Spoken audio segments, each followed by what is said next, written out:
Hello, everyone, and welcome to this week's Astrology News Report, presenting an alternate view of world events as seen through the lens of Vedic astrology. I'm Ron Berger. Today is January 26, 2025. In this report, we'll take a look at what's coming up in the zodiac for February 2025. But before we begin, an important message. The weekly videos on this channel are available to people who donate to the channel. You are watching the once-a-month free public video. If you would like to have access to the upcoming month's weekly reports, stick around for the link at the end of this video to make your donation. Thanks. The month starts out with a curious planetary combination already in progress. Venus conjunct Rahu and Neptune. The Rahu-Neptune component of this pattern has been going on for the last few weeks and continues for another several weeks due to the two participants being super slow movers.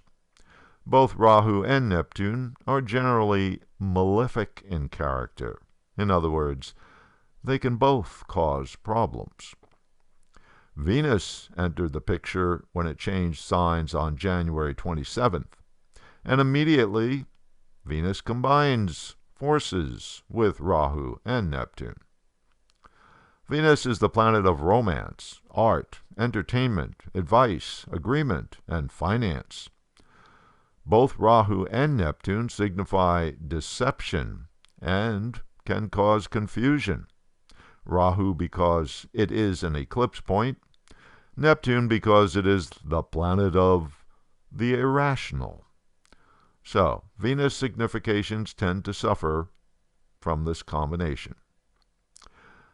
In Vedic mythology, Rahu is one of the demons. Demons don't play fair. Demons are corrupt.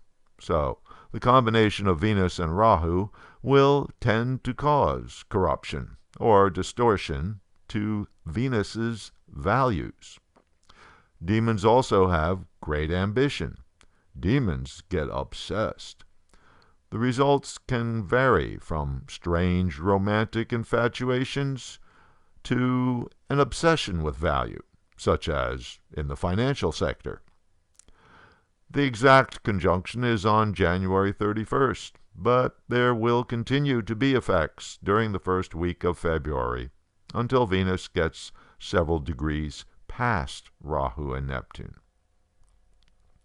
Venus normally gets through a sign in just 3.5 weeks, but this time Venus will be in Pisces for 4 months until the end of May, and that's because Venus will be going through a retrograde period starting March 1st.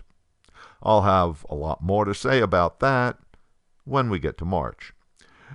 Anyway, what we'll get is a long spell of Venus in Pisces energy. In Vedic astrology, Venus is considered to be exalted in Pisces. That means some of its best qualities are manifest in this sign. Pisces is a romantic sign and idealistic. Pisces is based in faith and hope. Venus is the planet of harmony and agreement. Pisces is receptive and supportive. So, this combination may bode well for world peace. Except Pisces can also be unrealistic. Note that while Venus is transiting in Pisces, which is Jupiter's sign, Jupiter is still transiting in Taurus, which is Venus's sign. Thus, the two planets are in each other's signs, establishing what we call in Vedic astrology a parivartana yoga. This planetary pattern sets up a compelling relationship between Vedic astrology's two main benefic planets. So this is mostly a good thing, although it can lead to too much optimism, or what I call the rose-colored glasses scenario. Venus is the relationship planet. Venus is the principle of attraction and popularity. Jupiter is the principle of increase and opportunity. Thus, things can get blown out of proportion, especially that which is designed to attract you, such as entertainment, fascination, or just making an appearance. Venus is the money planet. Jupiter is the planet of prosperity. Jupiter will end its retrograde period on February 4th at 17 degrees Taurus.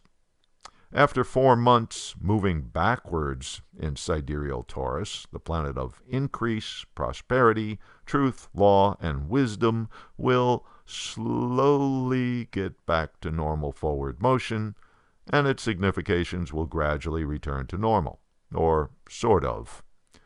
The rule in Vedic astrology is that a planet absorbs the energy of whatever is transiting in its sign or signs, as well as being affected by any planet associated or in aspect with it.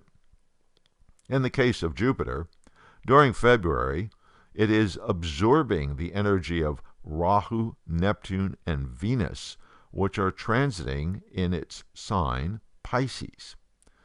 So, this alters the energy of Jupiter. Neptune is the planet of dreams.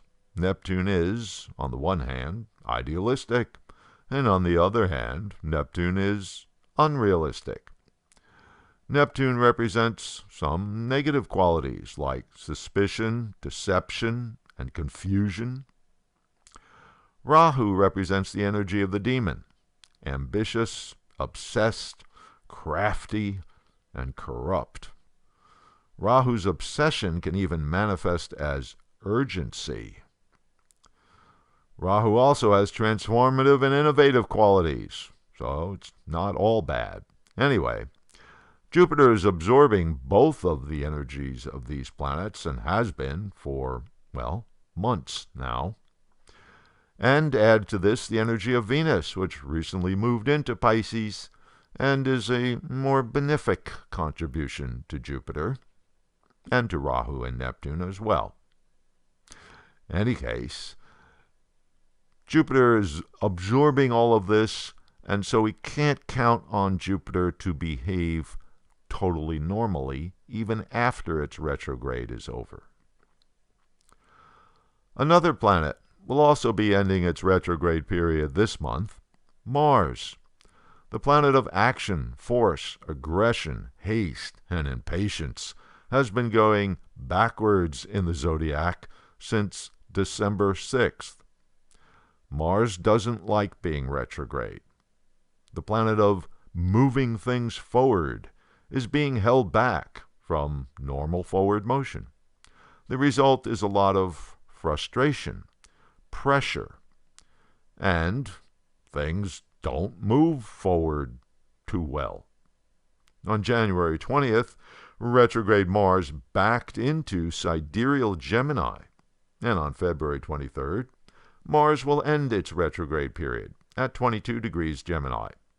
Mars will then stay in Gemini until early April, when it will enter sidereal Cancer. So we will experience Mars in Gemini for 2 more months.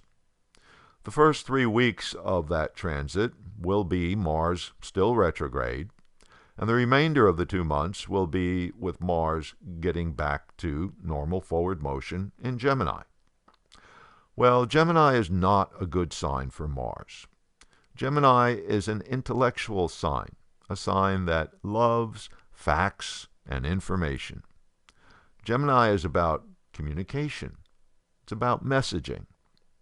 Gemini likes to see things from multiple points of view and then gradually come to consensus and make a decision. Gemini is the quintessential diplomat. But Mars is an aggressive energy, impatient for results. Mars has no time for collecting data and weighing the facts. Mars wants fast results. Mars is aggressive with the facts. In Gemini, Mars weaponizes the information. Of course, this is happening during the opening weeks of the Trump administration. In other words, aggressive messaging, proclamations, executive orders, and so on.